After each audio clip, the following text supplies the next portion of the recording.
À la une de ce journal, des milliers de Camerounais victimes d'une escroquerie à grande échelle. Leur rêve d'enrichissement vient de virer en un cauchemar. Une entreprise de placement de fonds a fermé ses portes après avoir collecté en toute illégalité des centaines de millions de francs CFA à Douala. Comment une telle structure a pu mener ses activités sans être inquiétée pendant des années? Quel est son mode opératoire? Enquête exclusive à suivre en ouverture de ce journal.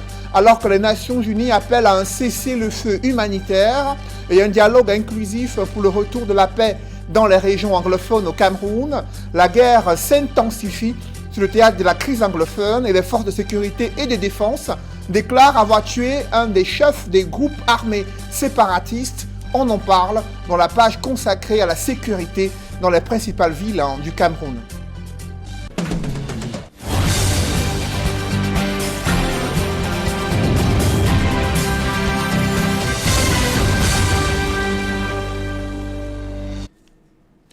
Merci de suivre cette édition complète de l'information sur Equinox Télévision. Plus d'1 millier de Camerounais sont aux abois après la fermeture d'une entreprise de placement illicite des fonds. La société a brassé des millions de francs CFA auprès des souscripteurs sans avoir un agrément des autorités compétentes. Ces différents responsables sont portés disparus depuis plusieurs mois. De nombreux Camerounais ont vu ainsi leur rêve d'enrichissement virer en un cauchemar, mettant un scandale, mettant en lumière des réseaux bien huilés de corruption, d'abus de confiance et d'escroquerie à grande échelle. C'est une enquête exclusive signée Sédek Chouna et Donald Brice Kamgan. Au pied de ce bâtiment, au quartier Aquanor à Douala, une ambiance de deuil. Ces hommes et femmes à la mine crispée sont rassemblés ce jour-là pour réclamer le remboursement de leurs fonds. De l'argent placé auprès de l'entreprise dénommée Africa Leaf est supposé générer des bénéfices. Les sommes versées sont comprises entre 300 000 francs CFA et 6 millions de francs, voire plus. Parmi les affligés, Dame Jemen. Quand j'ai mis les 5 millions, j'espérais avoir les 24 millions en 9 mois. Je n'ai même pas eu 5 francs. Des prêts et des économies entières remis à Africa Leaf, une entreprise qui s'est présentée comme spécialisée dans l'achat et la vente des actions, l'intermédiation dans l'obtention des financements pour les projets ayant une expertise dans le marché financier. J'ai investi la somme de 2 millions dans un premier temps et secondement j'ai investi 200 000 francs. Pourquoi? Parce qu'ils nous ont rassuré qu'avec ce contrat que vous voyez ici, là, avec les 2 millions que j'ai investis, je devais recevoir 35% d'intérêt chaque mois. Ça veut dire que, ayant investi 2 millions, je vais percevoir 700 000 francs pendant 9 mois. Dans les tontines, on me réclame de l'argent. Dans ma famille, on me réclame de l'argent. Et je ne sais comment faire pour rembourser. Imaginez un peu comment je suis en ce moment. Imaginez un peu. Je suis décontenancé. La société a été créée en 2018 et faisait au départ du e-commerce et du marketing de réseau au sous-sol de cet immeuble au quartier Cité des Palmiers. Fin 2019, Africa Leaf lance un produit dénommé Swap avec pour slogan « Votre agent travaille pour vous ». C'est du trading. Le souscripteur est censé investir de l'argent que la société doit faire fructifier et lui reverser des pourcentages jusqu'à 40% de son investissement au bout d'un mois. Le produit fait fureur. Des centaines de personnes y mettent des fonds, à la fois à Douala et à une représentation régionale à Yaoundé. Je me rapproche de Africa Leaf, c'est mon mari qui le fait déjà et prend connaissance de la chose. Il se dit, essayons et on va voir ce que ça fait puisque les gens autour de nous, il y a quelqu'un qui nous a rassurés parce qu'elle est là depuis un bon bout et elle a déjà eu à percevoir quelques mois de gains. J'ai donc pris l'argent et je suis venue déposer, c'était au mois de juillet. Je ne crois pas que c'est mauvais d'investir. Investir, c'est bien. L'accroissement du nombre de souscripteurs contraint Africa Leaf à se délocaliser de la Cité des Palmiers pour Aquanor dans un espace plus visible et plus grand. Emmanuel Ebois, le gestionnaire de cet immeuble, nous confie que c'est en fin juin dernier que les grincements de dents ont débuté. L'entreprise, qui y investit par ailleurs dans les activités pétrolières, avait cessé les paiements. C'est à partir de là qu'on s'en est inquiété et il nous a caché les choses. Donc on a simplement su plus tard, au mois de juin-juillet, parce que les gens venaient se plaindre qu'il y avait un problème. En dépit des assurances qu'elle donne à ses souscripteurs courroucés et inquiets, personne n'est plus payé. L'entreprise a fermé boutique et ses dirigeants introuvables. Maître Arthur Djoumessi a été saisi par le collectif des souscripteurs abusés. L'avocat au barreau du Cameroun se dit surpris par l'absence de personnalité juridique de la société incriminée. La personnalité juridique est consacrée par l'inscription de la société au registre du commerce et du crédit immobilier. Cette société n'est pas inscrite au registre du commerce et du crédit immobilier, ce qui fait déjà d'elle un simple regroupement de fait, une simple société de fait. Donc c'est déjà un vice, c'est une irrégularité. Autre curiosité, Africa-Livre n'a pas d'agrément de la Commission bancaire d'Afrique centrale, la COBAC, pour lever et épargner des fonds. Le vœu du Conseil des souscripteurs aux abois, évalué aujourd'hui à plus de 1000 personnes, c'est que les responsables de l'entreprise soient empêchés de partir du Cameroun. Le défi qui est aujourd'hui lancé est celui des autorités policières et de la gendarmerie, bref de la police des frontières. La police des frontières, dans le cadre de la préservation de l'ordre public, a le devoir de les interpeller et de les remettre entre les mains de la justice.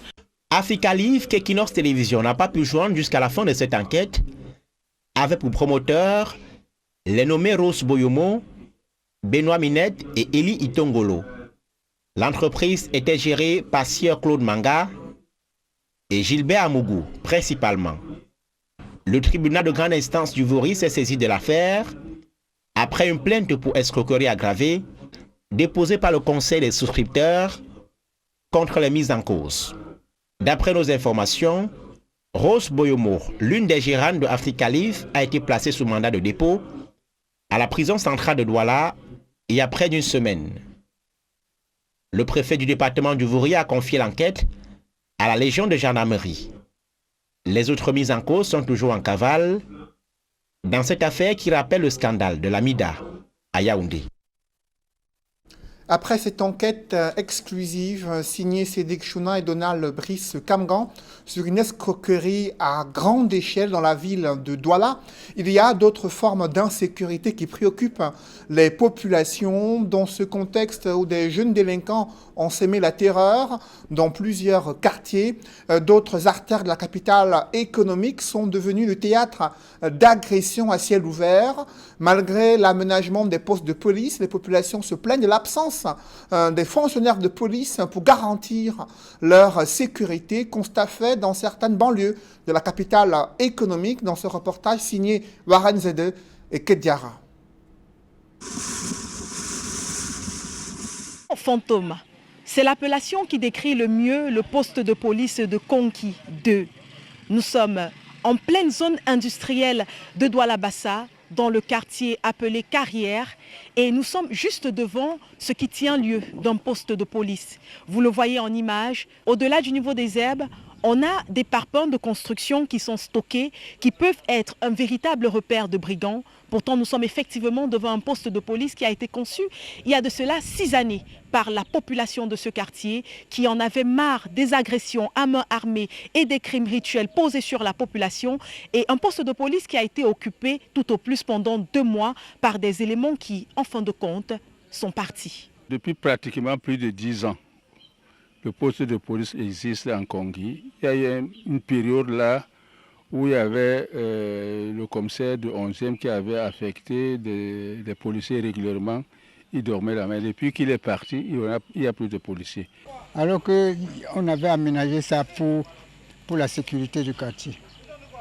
Nous avons cotisé, chacun 3 000. C'est la population qui l'a construit, comme vous voyez là.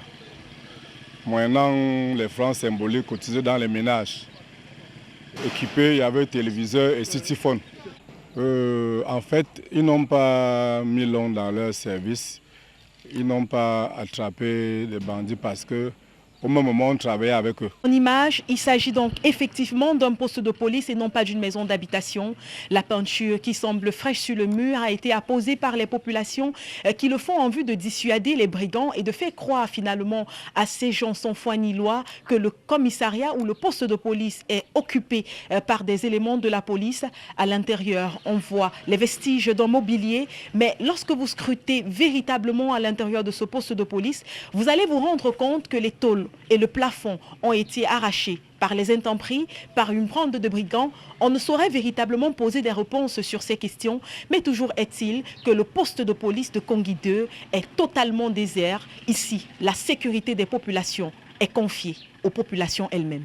Vous voyez, de temps en temps, on met juste la peinture comme ça, vous prouvez aux gens qu'il y a un poste de police là-bas. En ce qui concerne la sécurité du quartier, on n'a que l'autodéfense qui est ici là, au carrefour. Là. À notre niveau, au niveau du quartier, nous avons les jeunes qui veillent de temps en temps.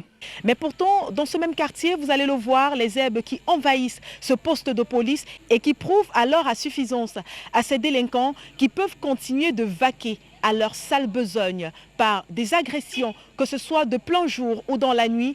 Les habitants du quartier eux-mêmes témoignent. Dans l'insécurité totale, je vous dis franchement, il y a les agressions, il y a les viols, et puis nous, on n'est pas en sécurité. Même dans ta propre maison, on vient t'agresser. Nous avons des gars qui sont dans le secteur qui nous arrachent des motos tout le temps. Quand c'est à partir de 20h, nous ne pouvons plus traverser facilement. Les agresseurs sont régulièrement. Quand ils prennent les motos, ils disent qu'ils vont au quartier. Arrivés au niveau du quartier, ils vous arrêtent, ils vous arrachent ce que vous avez. C'est ce que nous vivons. Il y a cela une semaine, il y a un autre qui a été arrêté. On l'a tabassé. Je crois bien même qu'en amenant à l'hôpital, il a perdu sa vie. Perdu en pleine zone industrielle, vous pouvez le voir en image, il n'existe pas à proprement parler d'éclairage public. Parce que sur les poteaux qui sont disponibles, on va bien évidemment apercevoir des lampadaires, mais pour la plupart, ils ne sont pas actifs. Ce qui de pleine nuit va plonger le quartier dans une insécurité totale du fait de l'obscurité. Les populations nous expliquent qu'il est très compliqué de sortir d'ici le matin ou même de rentrer le soir. Nous n'avons pas d'éclairage à Carrière. La route est obscure. Tout au long de la rue, ce n'est que le voisinage qui est à côté, qu'on appelle concrètement dernier arrêt, qui a au moins son éclairage pour son alimentation. Il a été prévu à chaque habitant, à côté de la route, c'est tout d'avoir quelque chose pour éclairer, afin de barrer à cette situation. Ça a été ça, l'autre objectif. Les réunions que je passe régulièrement, chaque mois, c'est par rapport à cette sécurité. Mes chefs de bloc sont au courant qu'il faudra mettre la lumière tout le long de la route, surtout ceux qui sont en bordure de la route. Pour Equinox Télévision, depuis le quartier Kongui 2, dans l'arrondissement de Douala 3e, nous sommes Dani Warenze 2, Libéron Jomo et Kediaha. Au regard de cette insécurité grandissante, la gendarmerie et la police se sont mobilisés pour démanteler une usine de fabrication des armes artisanales dans le département du Mungo. Et les individus qui ont été interpellés sont soupçonnés d'alimenter des combattants, des groupes armés séparatistes dans les régions anglophones. Le récit des faits avec Cyril Ndjemba et Jean-Paul Chouniat. Un mercredi, pas comme tous les autres, pour les populations de Baré-Soumtou. De voir débarquer dans ce quartier une escouade de gendarmes, armes au poing, pour démanteler cet atelier de fabrication d'armes artisanales dans une maison à l'apparence ordinaire et banale.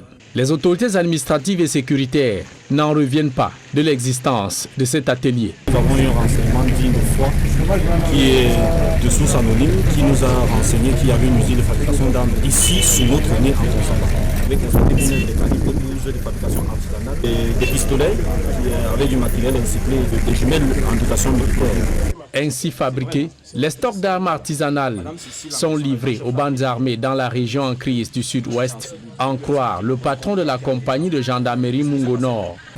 Et d'après les renseignements, le propriétaire de l'usine était à Limbé à cela 2 jours pour donner une livraison d'armes là-bas. Quand il a réussi à faire fonctionner un groupe pour aller livrer du côté de Limbé aux groupes qui s'en prennent à nos éléments de force. Surpris au milieu de cet arsenal en préparation et mis aux arrêts, le nommé Ayupierre nie en bloc les faits qui l'accablent. Les armes là appartiennent à qui? Ceci, tout ça là comme ça, c'est pour Papa Abanda. Son nom c'est Papa Abanda, qui était mon papa, qui est mort. Tout ça là, comme c'était chez lui, il fallait ramasser tous les choses. On a ramassé pour venir entasser avec ses chaises, tout à moi ici à la maison. Moi-même, je faisais la chasse. J'ai toujours parlé, je faisais la chasse avec ceci. Parce que moi, je marche en bruit, il faut qu'il parle ma vérité. Le deuxième acteur dans cette affaire, c'est un militaire à la retraite, un certain Eboné Thomas. Aux arrêts, il aurait tenté de corrompre à 400 000 francs CFA. Mais bon, il cool, le jeune capitaine de gendarmerie. C'est une affaire qui a beaucoup de ramifications. Vous allez comprendre ma gêne de vouloir de ne pas donner ici toutes les informations nécessaires parce que l'enquête est encore en cours. Présent sur le terrain, le préfet du Mungo appelle les populations à plus de collaboration avec les forces de sécurité pour éradiquer le grand banditisme dans le département. Donc, nous profitons donc de cette occasion pour féliciter nos forces de maintien de l'ordre et encourager nos populations qui ont activement participé au renseignement. Il s'agit aujourd'hui de mettre fin à toutes ces entreprises terroristes. Une fois l'enquête bouclée, les présumés fabricants d'armes seront présentés au commissaire du gouvernement, du tribunal militaire, pour répondre de leurs actes. La balle ne va pas suivre sa trajectoire normale. Sur le théâtre de la crise anglophone, la guerre fait rage. Je vous le disais en titre, l'armée camerounaise annonce avoir tué l'un des chefs des groupes armés séparatistes dans le Lébialem, là où il avait un camp d'assassins, violeurs, kidnappeurs et criminels, selon l'armée camerounaise, qui note qu'elle a réussi à libérer plusieurs otages durant l'opération menée par le bataillon d'intervention rapide. Compte rendu avec Sédik Chouna et Eric Fopoussi. Ayeke Lestico, combattant sécessionniste, connu sous le nom de Général Ayeke, alias Manpasgon, Chief of Forest, vient d'être neutralisé. De sources sécuritaires, il a été tué mardi 13 octobre 2020 au cours d'un raid militaire mené par le BIR, bataillon d'intervention rapide, une unité d'élite de l'armée camerounaise. La dépouille a plutôt été présentée aux populations de Koumba, département de la Mémé, en présence du préfet. Beaucoup restent concentrés sur cette activité de tuerie, de viol, de saisie, de biens d'autrui. Ils commettent toutes sortes d'atrocités au sein de la population. Alors l'armée ne peut pas rester. Et ici, l'armée va continuer donc à les traquer. Et voici les résultats. Vous avez vu le 1er octobre, comment il s'est baladé à gauche et à droite. Aujourd'hui, il est où? Eh bien, il a été rattrapé. Les combats se sont concentrés principalement autour d'un camp du groupe séparatiste appelé Gorillaz Fighters, situé dans les forêts du département du Lébialem, dans le sud-ouest Cameroun. Bilan provisoire de l'opération toujours en cours, signale l'armée camerounaise. Plusieurs séparatistes neutralisés et emportés par un cours d'eau proche du campement. Plusieurs blessés en fuite. 10 otages libérés, dont de jeunes filles, utilisées comme des outils sexuels. Plusieurs effets militaires tels que des Rangers, des gilets pare-balles saisis. L'arme de ce général Ayeke de type Kalachnikov, avec plusieurs boîtes de chargeurs récupérées, ainsi que son fusil à pompe. Plusieurs gris-gris appelés Odeshi également saisis. Toujours de source sécuritaire, un soldat du BIR a été blessé par l'explosion d'une grenade lancée par des ennemis en fuite, lesquels ennemis auraient pu saisir la main tendue du comité DDR. Vous savez, le chef d'État a ouvert une porte, une issue de secours à ces fighters pour, en leur disant, abandonnez les armes et rejoignez une vie normale à le DDR à Boya. Cette porte ouverte pour sortir tête haute de cette guerre qui ne les amènera nulle part. Le préfet et les populations, nous restons, comme j'ai dit, unis pour soutenir l'action de nos forces pour mettre un terme de façon définitive à cette guerre qui n'a fait que trop de mal aux innocents. Pour l'armée camerounaise, ces malfrats seront poursuivis jusqu'à leur dernier retranchement. Les populations sont invitées à plus de collaboration. Dans le reste de l'actualité, de nombreux Camerounais rapatriés au bercail, considérés comme individus en situation irrégulière aux États-Unis, ont été embarqués dans un vol spécial en compagnie d'autres Africains accusés d'être eux aussi des clandestins. Ils ont été soumis aux tests de Covid-19 et des prises de température. Le rapatriement au Cameroun suscite la controverse aux États-Unis. La parlementaire Karen Bass s'est opposée à cette opération de rapatriement en dénonçant le fait qu'il y a de nombreuses irrégularités dans les procédures de rapatriement de ces Camerounais. Dans une lettre adressée aux responsables des services d'immigration aux États-Unis, la parlementaire révèle que des plaintes ont été introduites auprès du département de la sécurité intérieure. Karen Bass note que des Camerounais à la recherche du statut de réfugiés ont été forcés d'apposer leur signature sur des documents de voyage en violation de leurs droits. Dans un message, elle demande la suspension de cette opération de rapatriement et l'ouverture d'une enquête indépendante. Aux dernières nouvelles, ces Camerounais rapatriés ont été reçus par les autorités administratives de la région du littoral. Dans l'escale internationale, au Mali, l'armée a été frappée par une double attaque survenue au centre du pays. Près de 12 militaires, une dizaine de civils ont péri dans une attaque attribuée aux djihadistes. Une frappe sanglante, la plus lourde enregistrée depuis l'éviction de l'ancien président Ibeka. Et en Côte d'Ivoire, la commission électorale dit être prête pour le prochain scrutin présidentiel prévu le 31 octobre prochain. La mouture internationale est signée Julienne Berthe-Bissaille. C'est un double choc pour l'armée malienne. Elle vient de perdre 12 militaires dans 2 attaques. Le premier assaut attribué aux djihadistes s'est déroulé dans un camp militaire à quelques kilomètres de la frontière avec le Burkina Faso, laissant ainsi sur le carreau 9 soldats. Alerté, un détachement de l'armée régulière appelé à la rescousse est à son tour tombé dans une embuscade, tuant 3 militaires. Cette attaque a aussi fait une dizaine de blessés graves. C'est la première frappe sanglante qu'enregistre l'armée malienne depuis le départ forcé de l'ex-président Ibrahim Boubacar Keïta le 18 août dernier. À côté de cette attaque contre les militaires, un bus de transport reliant Bandiangara et Bankas a été mitraillé le long du même trajet. Bilan 12 morts, parmi lesquels 2 femmes et 1 enfant. Ces attaques attribuées aux djihadistes interviennent quelques jours après la libération de l'agent humanitaire franco-suisse Sophie Petronine et l'ancien ministre malien Soumaïla Cissé. Et dans une ambiance électorale en Côte d'Ivoire, la commission électorale indépendante se dit prête pour la tenue de l'élection présidentielle du 31 octobre. À 2 semaines de l'échéance, le président de la CEI, Ibrahim Kuibert Koulibaly, appelle les électeurs ivoiriens à aller retirer leur carte de vote. Si les partis politiques de l'opposition continuent d'exiger le report de la présidentielle, le candidat sortant Alassane Ouattara maintient la date du 31 octobre, jour d'élection en Côte d'Ivoire. Des publi-reportages dans ce journal, Camerco annonce la reprise de ses activités commerciales. Les premiers vols sont prévus pour la fin de semaine. Engagé dans un plan de restructuration et confronté à l'impact économique de la crise sanitaire, l'Étoile du Cameroun ambitionne de briller sur le marché national en privilégiant les vols domestiques. Comment compte-t-elle relever ce challenge? Élément de réponse dans ce reportage. Agence Camerco de Bonanjo, des clients vont et viennent. Pour les uns, réservation. Pour les autres, achat de billets. Je suis là pour prendre des renseignements par rapport au déplacement sur Douala-Yaoundé, Douala-Maroua, aller-retour. Je suis venu faire une réservation beaucoup plus pour Ngaoundéré pour samedi. La compagnie aérienne nationale a repris ses activités commerciales depuis ce 12 octobre.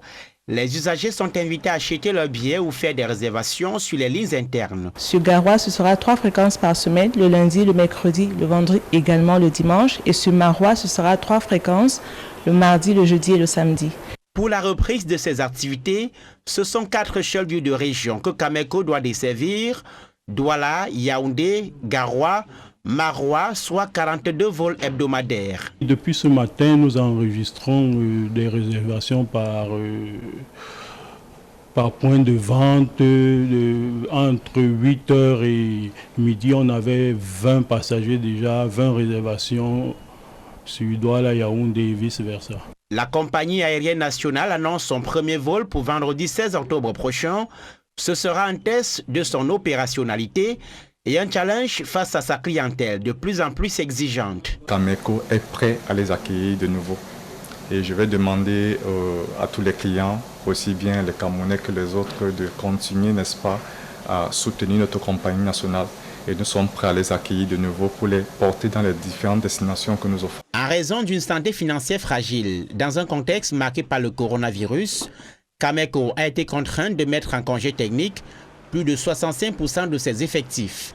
C'est un Boeing 737 de 144 places qui assurera les premiers vols pour une reprise globale des activités de la compagnie qui se fera progressivement. Le groupe SABC, Société anonyme des brasseries du Cameroun, réaffirme son attachement à l'éducation et l'excellence scolaire. Une fois de plus, près de 500 élèves des villes de Nkonsamba et Loum ont bénéficié d'un don en matériel, en fourniture scolaire des mains de la caravane de la SABC. Objectif, récompenser les élèves les plus performants durant l'année scolaire en 2019-2020. Reportage.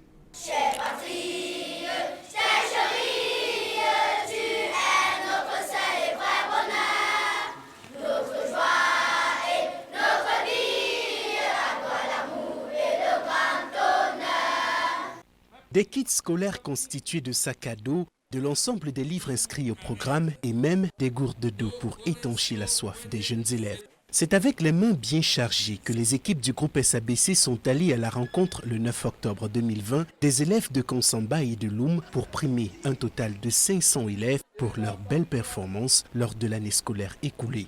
Ainsi, tous les élèves de classe 2 à classe 6 pour la session anglophone et du cours préparatoire au cours moyen 2 pour la section francophone ayant obtenu une moyenne supérieure ou égale à 15/20 s'est vu offrir un kit scolaire de la part du groupe SABC en signe d'encouragement. Je dis merci aux brasseries pour ce nouveau geste. Merci pour le sac, merci pour le jus, merci pour les livres et la bouffe. Merci pour tous les brasseries. Les brasseries, merci pour les livres que nous avons envoyés. Merci beaucoup, ça va m'aider pour mon école. Une initiative très appréciée des parents et des autorités administratives présents pour l'occasion qui y voient un geste de cœur dans un environnement particulièrement difficile marqué par la crise sanitaire suivie de la crise économique. Avec la pandémie de la Covid, beaucoup de parents étaient en difficulté. Merci d'avoir pensé aux meilleurs élèves et que cette action soit pérenne. L'offre que vous venez de nous offrir, l'offre que vous faites à notre endroit, en ce temps de Covid-19, avec la pauvreté dans notre région, vraiment ça nous aidera grandement pour que nos enfants aillent à l'école. Pour le groupe SABC, cette action marque une fois de plus son attachement au développement du Cameroun par la création de ressources humaines de qualité bénéficiant d'un encadrement académique adéquat.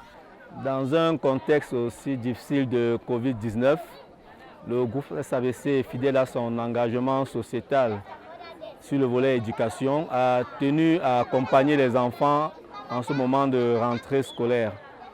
Donc chaque enfant récipiendaire a reçu un kit constitué essentiellement de sacs à dos, de tous les livres au programme, de gourdes pour alléger la tâche aux parents en ces périodes difficiles.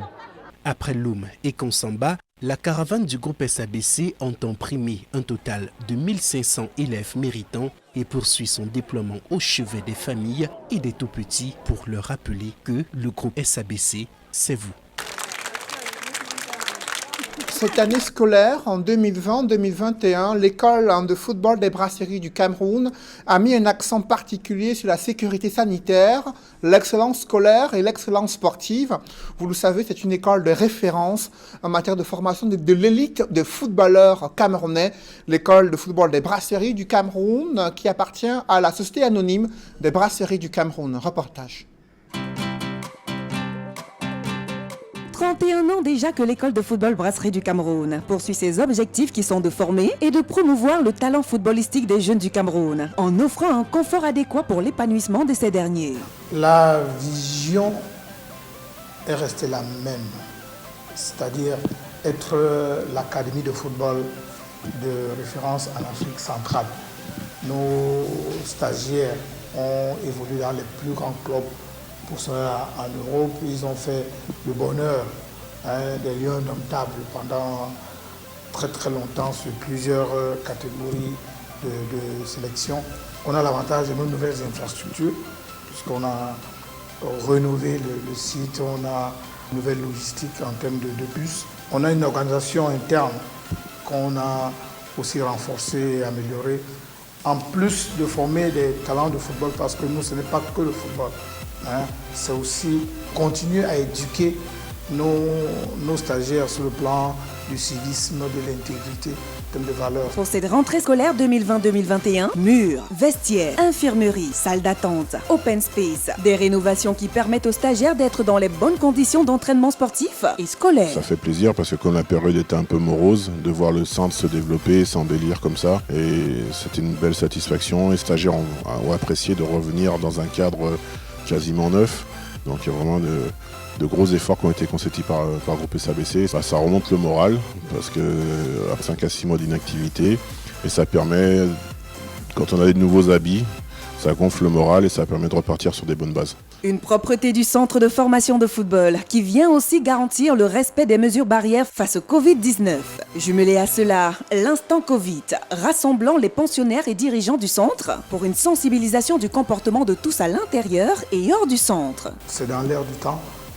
Covid, c'est préserver tout notre écosystème contre la Covid. Donc quand j'ai écosystème, c'est nos stagiaires, c'est les encadreurs, c'est tous nos partenaires, c'est des fournisseurs, prestataires, c'est nos adversaires pendant les matchs, c'est le public même qui viendra assister à nos matchs.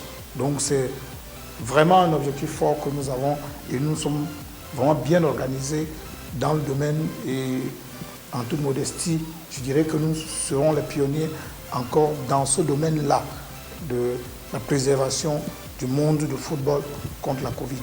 Nous avons un peu plus d'une vingtaine de stagiaires qui sont rentrés fin juin pour préparer les examens officiels. Donc les résultats ont été relativement intéressants. Au baccalauréat, c'était 100% de réussite. Au BEPC également, 100% de réussite. On a été moins heureux au probatoire, on n'a fait que 27%. Pour le BEPC anglophone, on a également culminé à 70%. Donc on a une moyenne générale de 70,8% de réussite. Donc c'est bien, c'est en progression par rapport aux années précédentes. Voilà, ça veut dire que les enfants assimilent bien le fait de pouvoir concilier football et études. Ils font les efforts et ils nous prouvent tous les jours que c'est possible de faire les deux. Allier sport et études a toujours été crucial à l'école de football Brasserie du Cameroun. Un cocktail qui, chaque année, conduit à un taux de réussite scolaire satisfaisant sur l'ensemble des examens officiels et prouve le sérieux dans l'accompagnement de réussite de ces jeunes footballeurs. Il y a de meilleures conditions de travail pour et nos stagiaires et leurs encadreurs. C'est pour ça qu'on se permet de croire dans nos objectifs qu'on peut former plus de talents sportivement et puis humainement sur cette année, et dans les autres années, on se donne le pari de continuer à le faire. Mesdames, Messieurs, c'est la fin de ce journal. Merci de l'avoir suivi. Juste après cette édition de 20h, retrouvez Serge Alain Autou et ses invités pour le débrief du journal sur le plateau d'Equinox Soir. Serge Alain.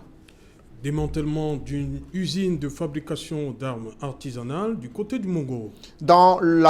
Principalement dans le chef-lieu de ce département, en Konsamba, là où la population a été surprise de voir débarquer une unité de gendarmerie accompagnée des autorités administratives.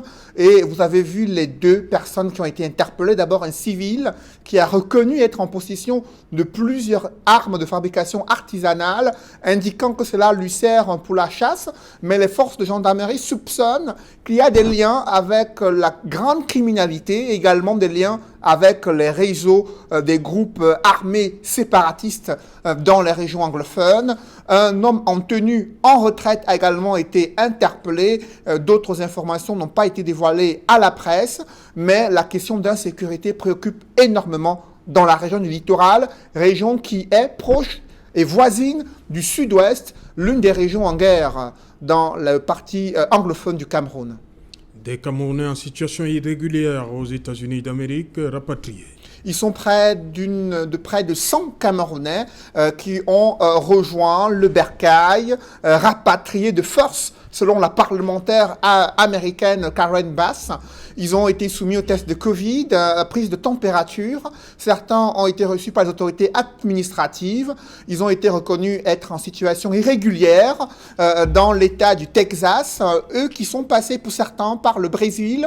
Ils ont ensuite marché durant des semaines, des mois jusqu'au Mexique afin de pouvoir traverser la frontière et espérer être des réfugiés aux États-Unis. Ils n'ont pas eu gain de cause au moment où la parlementaire américaine Karen Bass demande la suspension de ces opérations de rapatriement pour voir plus clair sur les conditions de ces Camerounais qui demandent l'asile aux États-Unis. C'est Alain.